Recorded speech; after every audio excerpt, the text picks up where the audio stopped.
कराची के सबसे बड़े अस्पताल जिन्ना अस्पताल की, जो कि बुनियादी सहूलियात से महरूम है।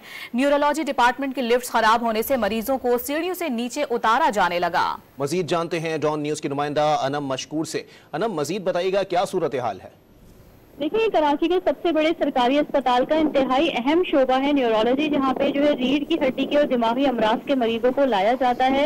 लेकिन गुज़िश्ता कई दिनों से यहाँ की लिफ्ट खराब होने के सबब, अभी वीडियो भी सामने आई है, उसमें साफ तौर पे देखा जा सकता है कि मरीजों के जो तीमारदार हैं, अहले खाना है, वो चादर का स्ट्रेचर बना के मरीजों को ऊपर से जो है ग्राउंड फ्लोर पर लेकर आ रहे हैं, जिसकी वजह से लोगों को बहुत ज्यादा परेशानी का सामना करना पड़ रहा है। यहाँ पे सबसे ज्यादा तकलीफ जो है मरीज को उठानी पड़ रही है, क्योंकि वो हड्डी के मामला और दिमागी अमराज के मामला के होते हैं। उनको टेस्ट के लिए दिन में 1 से 2 बार भी नीचे उतरना पड़ता है, तो जिसके लिए काफी ज्यादा परेशानी का सामना करना पड़ रहा है। हमने अस्पताल के जो है हेड ऑफ डिपार्टमेंट है डॉक्टर इरम, उनसे भी बात करने की कोशिश की है।